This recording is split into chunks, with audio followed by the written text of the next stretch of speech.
Ashtar, answering your questions. Channel wishes to remain anonymous.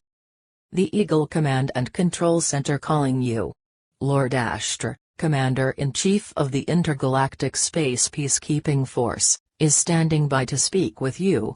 At the present time he is on board the command ship Eagle and the fleet has surrounded Earth. All our ships are invisible at the present time, using our technologies of light bending so that the technologies on Earth are not able to pick up our craft. I send you my blessings as always. Good morning, my beloved Earth family. What a delight it is to be back with you after you have had a recession. A great deal has happened in that time since we last spoke. I thought that because we haven't spoken for some time it would be appropriate to answer the questions that are coming to us from your brothers and sisters on Earth. The first question that is on so many lips is, what is the hold-up? Why is it taking so long? And as we go through the answers I think you will understand what the cause is. For our beloved brother Jesus and ourselves there is great concern amongst us of complacency within your brothers and sisters. For those who have been preparing for this great event for upwards of 40 years, and there are many souls like that, they are saying, we prepared for so long, and nothing has happened, and now we will go back to our old lives because obviously, it's not going to happen. For us this is extremely alarming. And I quote the ascended Greek master Theophilus. He stated, there are very few grains of sand left in the hourglass. I say to you my beloved ones, as light workers on planet Earth now, do all you can to persuade your brothers and sisters not to become complacent. In the past your teachers have talked about being prepared. You have done an amazing job in moving your home and taking note of your teachers and preparing in every way you possibly can.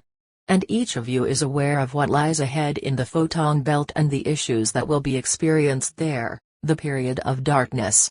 You have nothing to fear because you have understood the trust in God. The trust is so vital, because that was where humanity fell away from God and they were no longer able to trust God in the beginning. In those earlier talks, of preparedness, your teachers talked of all the things you needed to do, how you would find that your electronic technology would no longer work for you in the time of darkness, and to prepare for other forms of warmth and heating with natural wood and gas. Also to have fuel, petrol, diesel etc., on hand if you have generating machinery, and to have plenty of water for your needs for your body, and for ablutions, and preferably fed by gravity so you did not have to depend on anything else. There will of course be massive problems for those who haven't looked forward to what is going to happen when the darkness comes, and there will be an amazing amount of fear. But you, as light workers, and all the helpers on Earth will be able to help your brothers and sisters through this difficult time.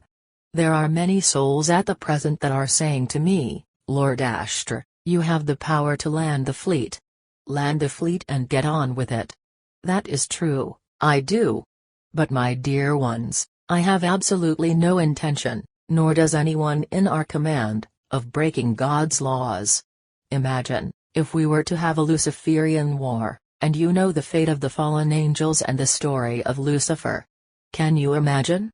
And the question has come from many brothers and sisters, where does the command come from?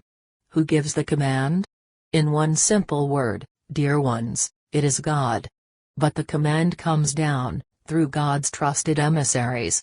And the command comes to the Creator's arm. And then we are asked, but who is the Creator's arm? Where are they? Who are they made up of? The Creator's arm consists of the Elohim. These are amazing beings of light, and whilst you are in the third dimension, it is impossible for you to understand the power and the magnitude of the Elohim. They are creators of the planets.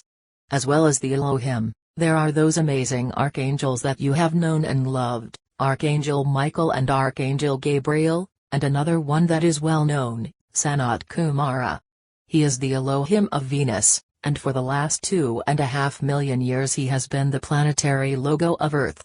When the command comes from God to the Creator's arm, and it is stepped down to me, the fleet will land, beloved ones, so fast that you will think it is almost like the speed of light.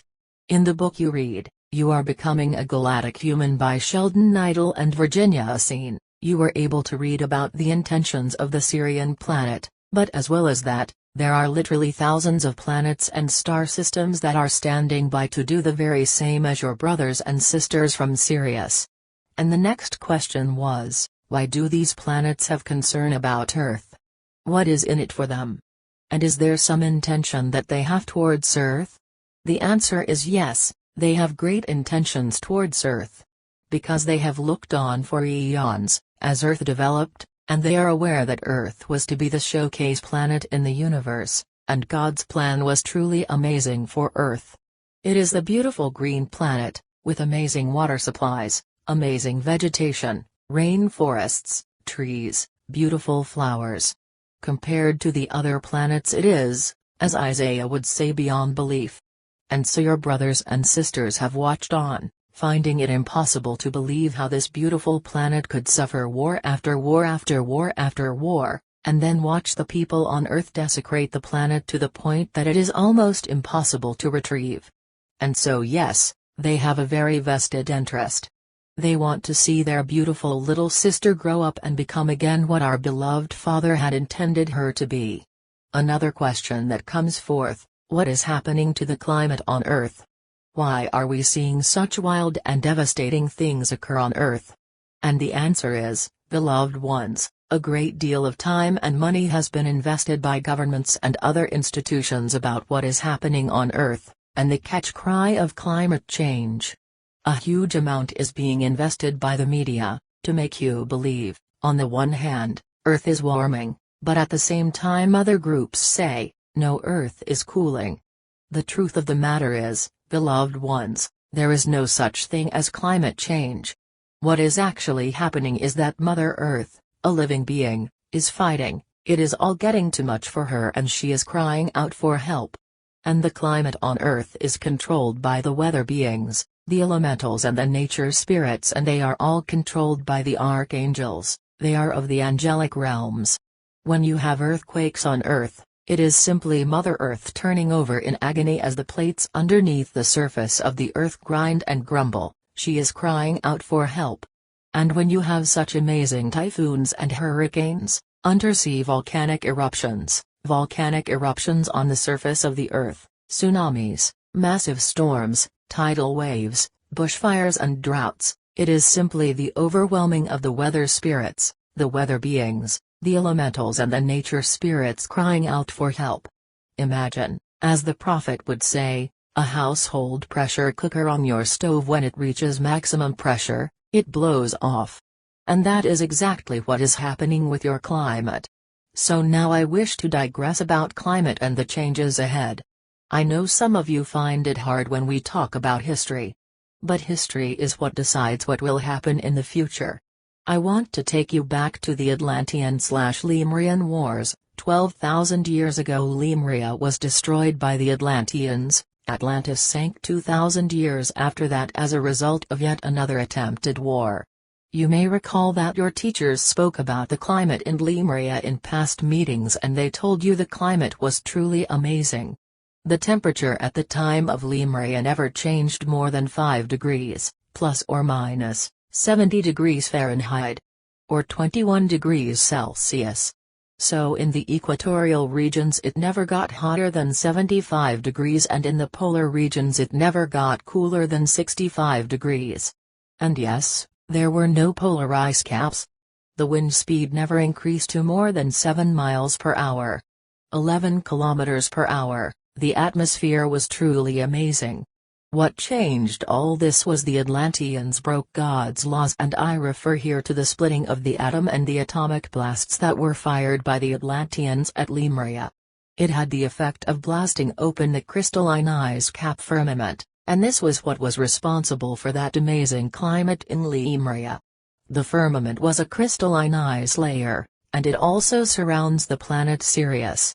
It was in 2 layers. The first 15 to 18,000 feet above the surface of the Earth, and the second layer at 35 to 38,000 feet. The story of what happened is told in your Bible. It is called the Great Flood at the time of Noah and the Ark. At the time of this great flood there was some 64 million people on Earth, and when the flood lessened and the survivors were counted, There were barely 2 million. The water receded into what you know as the North and South Poles and formed the polar ice caps. Noah, in his visions, was hoping that the new civilizations on Earth would follow the old traditions of Lemuria, a fifth-dimension civilization with full consciousness. A civilization of unconditional love. But history tells us a different story. Sadly, the people reverted to their warring ways, and as you know in more recent times, the great destruction of your planet. In past times your teachers have talked about the plants and the animals that have become extinct and how the Father has saved them. And I draw your attention to the recent bushfires in your state of Victoria, an Australian state, where you saw catastrophic pictures of the creatures in the trees, and great sadness amongst the people. Beloved ones, I talked about trust earlier, trust in God. All those little creatures are safe in new bodies and they are presently under the surface and they, like all the other plants and animals that are on other planets waiting to return, are absolutely safe. And other souls have said, oh yes, when the ice caps melt in the North and South Poles, what about the polar bears, the seals, the penguins and the migratory whales that return? What about them? Again, beloved ones, have trust. The Father has all that in his care. He loves his creatures and plants so much that nothing will be lost. And simply, after the landing and the reconstruction of Earth starts, the ice from the polar ice caps will be used to rebuild the firmament. You will notice that since the time of the Atlantean/Lemurian Wars, the lifespan of humanity on Earth has changed from millennia to just a mere decades. The height of the peoples on Earth are no longer the 7 to 8 feet they used to be. Now they have returned to 5 and 6 feet. And this is due to the radiation in the atmosphere, because of the damage that was done to the firmament. And you will be very aware, from your reading of the Telos books, of the Lemurian civilization under Mount Shasta, part of the Agartha network known as Telos, and those Lemurian people were 7 feet tall or more. I also wish to say to you, that each one of you have flown over your country Australia, and you are aware of the inland of this beautiful island and how in many parts it is returning to desert. Australia was part of Lemuria and originally that inland Australia was a beautiful land of amazing waterways, amazing trees and plants and a beautiful place to live. The desecration that occurred there was due to the Atlanteans splitting atoms and the atomic blast that took place. And you will recall when I spoke to you about the atomic blast that took place on Bikini Atoll in 1954, and it took us 20 years to restore that, and sadly some of it was not possible to restore. And this is what happens when you break God's laws. Your teachers have spoken too, about the indigenous souls, both those embodied in the present time, and those in the spirit world.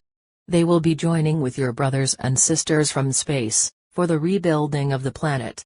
And this will be a most glorious time. At the same time, the teachers have spoken to you in the past that there are a great many souls on Earth at the present time who will not make the move in the ascension. As you know, all God's children have free will. They will have the choice as to whether they wish to make the ascension or whether they wish to stay in the third dimension. Because of this, I have made arrangements with 3 of the planets that presently exist in the third dimension, and they are agreeable to take those brothers and sisters that do not wish to move forward at this time. This will not affect their evolution in any way detrimentally.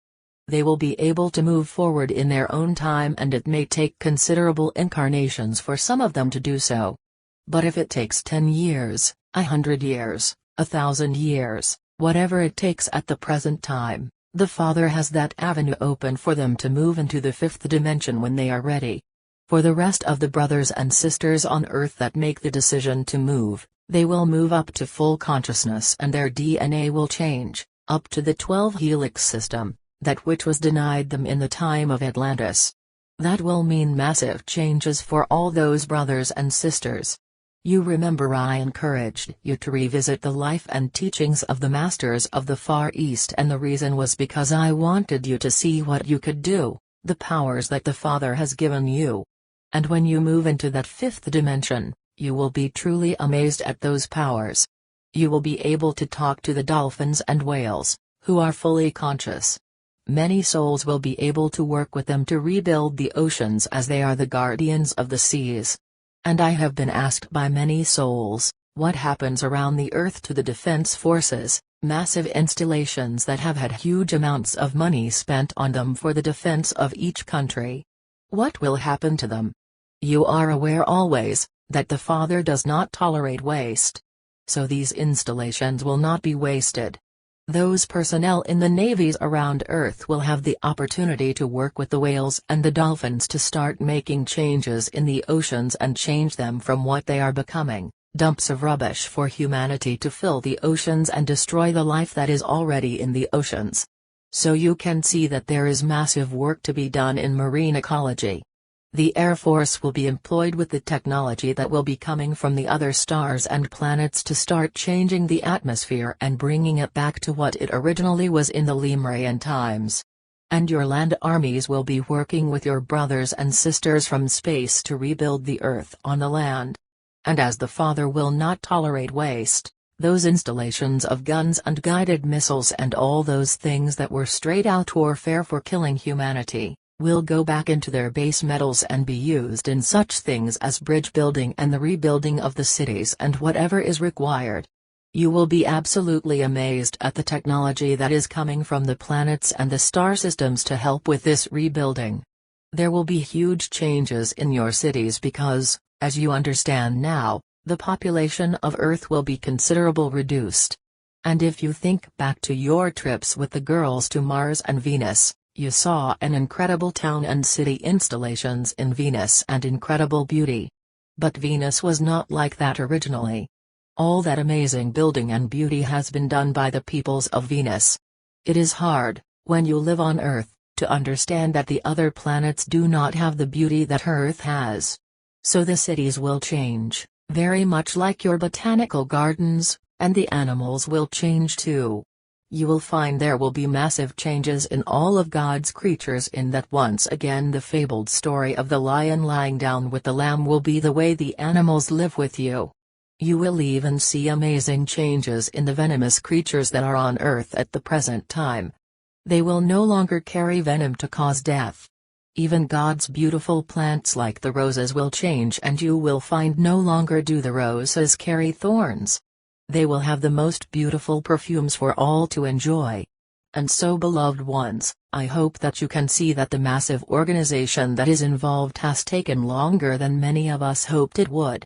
But you know the Father only deals in perfection and this will be the greatest event that has ever happened in the history of your planet and this time there will be no mistakes. Earth will come into that dimension that originally she was in and it will be the most beautiful planet in all the universe. I encourage you now to keep your eyes on the skies. Spend as much time as you can in prayer. And do as much networking as you can to help your brothers and sisters and explain what is going to happen. Jesus has asked that as many groups come together as they can, so they can give each other moral support when the time comes. When the landings occur, you will see the small sky ships, the ones that you traveled to Venus and Mars in. They are the fast little vehicles that we use. You will see the larger ships, like my command ship. You will see the massive transporters which are able to transport humanity and the equipment required for rebuilding the planet. And then of course there are the massive sky ships. The mighty sky ship that my twin flame commands, Lady Athena, commander of the Athena sky ship, will be absolutely amazing when you see it. It is absolutely huge. And coupled with the landing of the Ashtar command, about 1 million craft, you will then see all the ships from the stars and the planets that are coming to your aid, and of course your Syrian friends that you have read about. And so as I take my leave today, I would encourage you to remember the beautiful signature of the Universal Teacher, Chief Flaming Arrow, slip your hand into the hand of God, and you will never walk alone. I send you my love and my blessings as always. I am Lord Ashtar, Commander-in-Chief of the Intergalactic Space Peacekeeping Force.